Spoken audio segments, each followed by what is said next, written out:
ചൈനയുടെ വ്യാവസായിക വിപ്ലവം ലോകത്തിന്റെ ഫാക്ടറി ആയതിന്റെ രഹസ്യം. നിങ്ങളുടെ കയ്യിലിരിക്കുന്ന മൊബൈൽ ഫോൺ കവർ മുതൽ അടുക്കളയിലെ ചെറിയ ഉപകരണം വരെ ഇന്ന് ലോകത്ത് വിൽക്കുന്ന മിക്ക ഉൽപ്പന്നങ്ങളിലും മെയ്ഡ് ഇൻ ചൈന എന്ന ലേബൽ ഉണ്ടാകും. എങ്ങനെയാണ് ചൈന ലോകത്തിലെ ഏറ്റവും വലിയ ഫാക്ടറി ആയി മാറിയത്? ഒരേ ഉൽപ്പന്നം 100 ഡിസൈനുകളിൽ കുറഞ്ഞ വിലയിൽ വേഗത്തിൽ ലോകത്ത് വിറ്റഴിക്കാൻ അവർക്ക് എങ്ങനെ കഴിയുന്നു? കേവലം വിലക്കുറവ് മാത്രമല്ല ഇതിന്റെ രഹസ്യം. ലോകവിപണിയെ കീഴടക്കിയ ഈ വ്യാവസായിക മാന്ത്രിക പ്രക്രിയ എന്താണെന്ന് നമുക്ക് ഘട്ടം ഘട്ടമായി പരിശോധിക്കാം. ഒന്നാം ചോദ്യം, മെയ്ഡ് ഇൻ ചൈന എന്ന ബ്രാൻഡിന് ചൈനീസ് സർക്കാർ അടിത്തറയിട്ടത് എങ്ങനെയാണ്? ഈ വിജയഗാഥ ആരംഭിക്കുന്നത് 1978-ലെ പരിഷ്കരണത്തിന്റെയും തുറന്നുകൊടുക്കലിന്റെയും നയത്തോടെയാണ്. വിദേശ നിക്ഷേപം ആകർഷിക്കാൻ പ്രത്യേക സാമ്പത്തിക മേഖലകൾ അഥവാ SEZ സ്ഥാപിച്ചു. ഇത് വിദേശ മൂലധനവും സാങ്കേതിക വിദ്യയും ചൈനയിലേക്ക് ഒഴുകിയെത്താൻ കാരണമായി.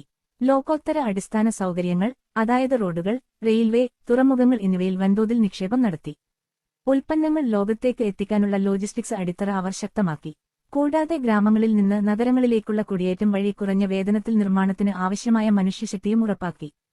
രണ്ടാം ചോദ്യം, ഒരു ആശയം കണ്ടെത്തുന്നത് മുതൽ അത് നിർമ്മിക്കാനുള്ള യന്ത്രം വരെ അവർ ഉണ്ടാക്കുന്നത് എങ്ങനെയാണ്? ചൈനീസ് വ്യവസായികൾ ആഗോള ട്രെൻഡുകൾ 24 മണിക്കൂറും നിരീക്ഷിക്കുന്നു. സോഷ്യൽ മീഡിയയിലെ ഒരു പുതിയ ഉൽപ്പന്നം വൈറലായാൽ ഉടൻ അവർ അത് ഏറ്റെടുക്കും. അതിവേഗ പ്രോട്ടോടൈപ്പിംഗാണ് അവരുടെ ഒന്നാമത്തെ വിജയം. ഒരു ആശയം ലഭിച്ചാൽ അത് പ്രവർത്തനക്ഷമമായ ഉൽപ്പന്നമാക്കി മാറ്റാൻ അവർക്ക് ദിവസങ്ങൾ മാത്രം മതി. ഇതിലെ ഏറ്റവും നിർണായകമായ കാര്യം, ഒരു പുതിയ ഉൽപ്പന്നം വൻതോതിൽ നിർമ്മിക്കാൻ ആവശ്യമായ പുതിയ യന്ത്രങ്ങളും മിഷനറി അവർ സ്വന്തമായി ഡിസൈൻ ചെയ്യുകയോ നിർമ്മിക്കുകയോ ചെയ്യുന്നു എന്നതാണ്. അതായത് ഉൽപ്പന്നം മാത്രമല്ല, ഉൽപ്പന്നം ഉണ്ടാക്കാനുള്ള ഉപകരണങ്ങളും അവർ വികസിപ്പിക്കുന്നു. ഇത് ഉൽപ്പാദനച്ചെലവ് ഗണ്യമായി കുറയ്ക്കാൻ അവരെ സഹായിച്ചു. മൂന്നാം ചോദ്യം, ഗുണനിലവാരത്തിലും വിലയിലും ഡിസൈനിലും അവർ എങ്ങനെ മത്സരം സൃഷ്ടിക്കുന്നു എന്നതാണ്. ഇതിന്റെ രഹസ്യം വ്യാവസായിക ക്ലസ്റ്ററുകളിലാണ്. ഒരേ തരം സാധനങ്ങൾ നിർമ്മിക്കുന്ന ആയിരക്കണക്കിന് ഫാക്ടറികൾ ഒരിടത്ത് കേന്ദ്രീകരിച്ചിരിക്കുന്നു. ഇവു ഇതിന് ഉദാഹരണമാണ്. ഒരു ഉൽപ്പന്നത്തിന്റെ ചെറിയ സ്ക്രൂ പോലും തൊട്ടടുത്ത ഫാക്ടറിയിൽ നിന്ന് നിമിഷങ്ങൾക്കകം ലഭിക്കും.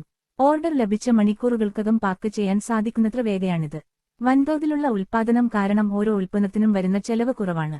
ഒരേ ഡിസൈൻ തന്നെ ഏറ്റവും കുറഞ്ഞ വിലയിലുള്ള ഗുണനിലവാരത്തിലും ഏറ്റവും ഉയർന്ന നിലവാരത്തിലും അവർ ഉൽപ്പാദിപ്പിക്കുന്നു. ഉപഭോക്താവിന്റെ ബഡ്ജറ്റിനനുസരിച്ച് തിരഞ്ഞെടുക്കാം. കൂടാതെ അലിബാബ, അലിഎക്സ്പ്രസ് പോലുള്ള സ്വന്തം പ്ലാറ്റ്ഫോമുകൾ വഴി ഫാക്ടറികളിൽ നിന്ന് നേരിട്ട് ലോകമെമ്പാടുമുള്ള ഉപഭോക്താക്കളിലേക്ക് ഉൽപ്പന്നങ്ങൾ അതിവേഗം എത്തിക്കുന്നു. ചുരുക്കത്തിൽ, ശക്തമായ സർക്കാർ പിന്തുണ, ആവശ്യമായ യന്ത്രങ്ങൾ സ്വയം നിർമ്മിക്കാനുള്ള ശേഷി, ഏറ്റവും കുറഞ്ഞ സമയത്തിൽ ഉൽപ്പാദിപ്പിക്കാനുള്ള വ്യാവസായിക ക്ലസ്റ്ററുകൾ. ഈ സവിശേഷമായ പ്രോസസ്സാണ് ചൈനയെ ലോകത്തിന്റെ ഫാക്ടറിയാക്കി എക്സ്പെക്ടിംഗ്. മെയ്ഡ് ഇൻ ചൈന എന്ന ലേബൽ ഇന്ന് ആഗോള വിപണിയുടെ വേഗയുടെ പര്യായമാണ്. മോദി സർക്കാരിന്റെ വ്യാവസായിക നയങ്ങൾ ഇന്ത്യയെ മുന്നോട്ട് നയിക്കുന്നു. ചൈനീസ് മാതൃകയുമായി നമുക്ക് ഏറെ സമാനതകൾ